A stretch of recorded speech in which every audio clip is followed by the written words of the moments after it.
Hello. I heard you wanted to hear a scary story. I'll tell you a scary story, but I hope you're not afraid of the dark. Once upon a time, there was a hunter, and the hunter wanted to hunt up north, far up north, where the trees grow tall, and the snow never seems to leave the ground. But he needed a guide, and so he went to the local village, and he couldn't find a guide. No one wanted to go out into the woods, but finally he found a young man who needed the money very badly. This young man's name was Fandango, and the hunter and Fandango went out into the woods, and they hunted and hunted and hunted, and they caught nothing. They caught absolutely nothing. And the man was about to give up. He was about to go back that night.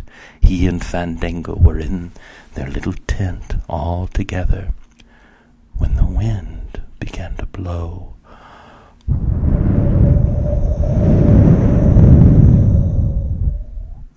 And he heard a voice on the wind saying, Fandango,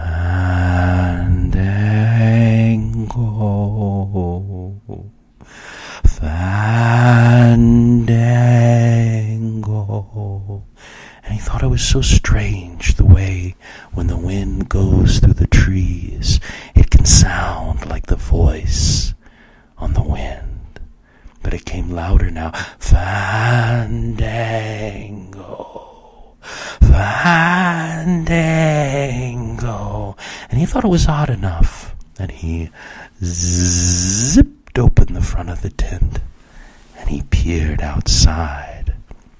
But when he looked outside, he couldn't see anything. In fact, he could see that the wind wasn't blowing.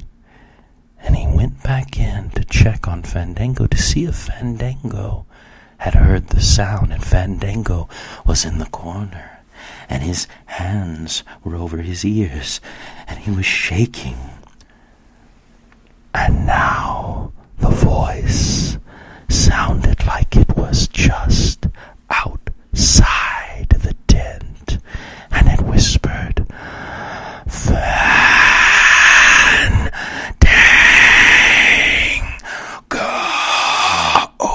Fandango leapt up and he screamed, "No!" And he ran out of the open tent. The hunter jumped out and he said, "You can't leave me out here." But Fandango was gone. Now the hunter, he knew better than to follow Fandango at night. But he waited until first light and he followed him through the woods. And as he followed the tracks in the snow, he saw something strange. The tracks kept getting further and further apart, and the footsteps kept getting stranger and stranger. And finally, in the middle of a frozen lake, the tracks stopped.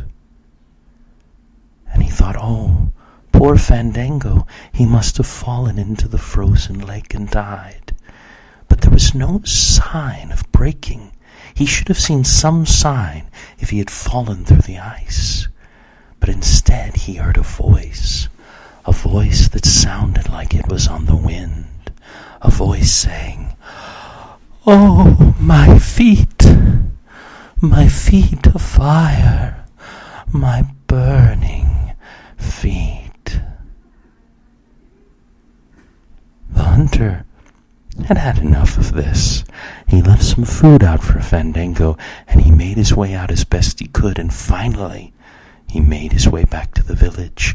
And that night, around the campfire, he was telling everyone the story of Fandango, and one of the elders said, "It must be the Wendigo."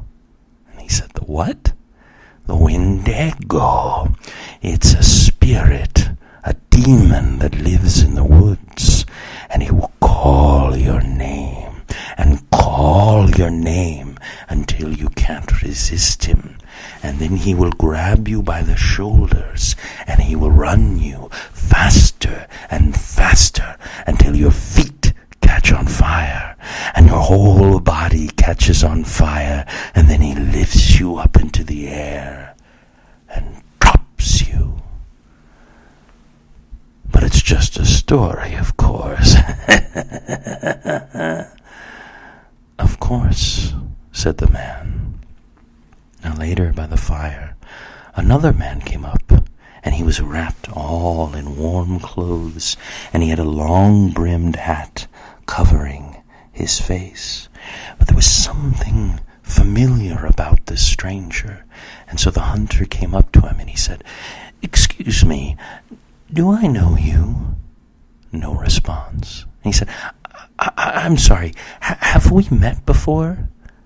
No answer. So finally, the hunter reached forward, and he grabbed hold of that hat, and he lifted it up and screamed. There was nothing under the hat but a pile of ashes. Now, sleep tight, and don't let the bed bugs